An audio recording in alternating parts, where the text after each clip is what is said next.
Assalamu alaikum wa rahmatullahi wa barakatuh, my beloved brothers and sisters. Bismillah ar-Rahman ar-Rahim. Alhamdulillah. Salatu wassalamu ala Rasulil Karim. Muhammadan Nabi wa alihi wa sahbihi ajma'in. We start with the name of Allah subhanahu wa ta'ala, the most beneficial, the most merciful. We thank Allah subhanahu wa ta'ala for each and every ni'mah He has given us. And we send salutations, peace to our beloved Prophet Muhammad sallallahu alaihi wasallam, his household, and his companions. Till Islam spread by the sword. Most of the based on the article from Assam Munir. Islam spread by the sword. This is often repeated to further the idea that Muslims follow inherently violence and barbaric faith.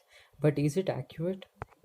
Historian has discovered that the claim that the prevalence of Islam in the world today is in result of forced invasion. How else would Islam had spread so far and wide?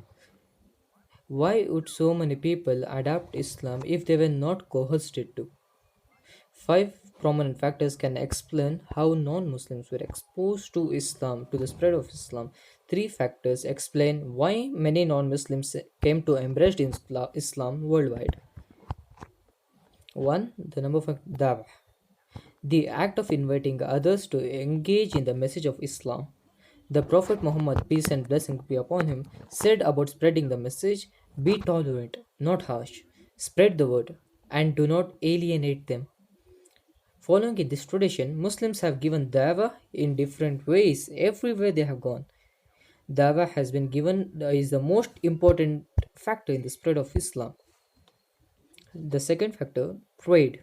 Muslim merchants traveling the most important trade routes which introduce the non-Muslims to their beliefs, values and ways of lives. 3. Migration. Wherever Muslims went, whether as slaves, refugees or voluntary migrants, they brought their embodied knowledge of Islam with them. 4. Influences. Social, political, or personal influences conversion to Islam drew their followers, admirers, and subjects closer to Islam.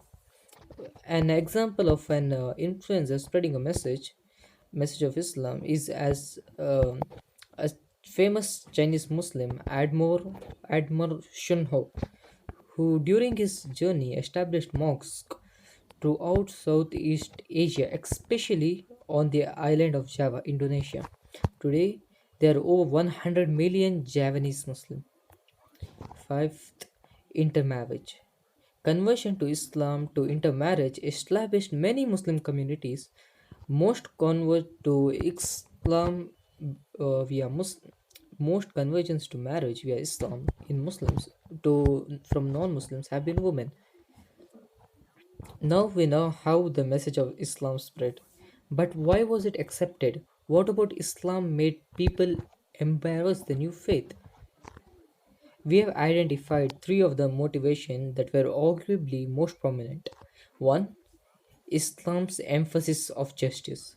Islam's promise of changing economic, social, and spiritual realities, and if giving the same status to the people who, regardless of their race, wealth, gender, held wide appeal, especially for historically disadvantaged people. 2. Islam's emphasis on unity. Unity was an integral part of Islam that kept Muslims connected to other Muslims, irrespective of distance from each other. Practicing the obligatory pillars of Islam helped keep individual Muslims and the small emergent Muslim communities in far off regions united. Salah, daily prayers, helped the Muslim unify locally, and Hajj helped them identify as integral member of a global ummah. 3. The universality of Islam. The Islamic principles known as urf means that all cultural customs were permissible by default unless explicitly forbidden, making it culturally friendly and timeless across the globe. Taken together, all of these factors have the cumulative effect of the spread of Islam across the globe over the period of centuries, rather than the quick, brutal conquest and forced conversion which is common. The conquest was much more gradual, and we need to stop browsing to the history by subscribing the shallow demonizing narratives such as Islam spread by the sword, or for that matter, the classical Muslim society where utopic or the sword was never used at all. The truth is thought to be somewhere in a messy gray area between them, a gray area that conscious and truth-seeking people must roll up our sleeves to deliberately explain and explore the Islam. Hassan Munir, he is a fellow um, Mediterranean and Middle East history at the University of Toronto, US, United States. Jazakallah khair. Assalamu alaikum wa rahmatullahi wa barakatuh.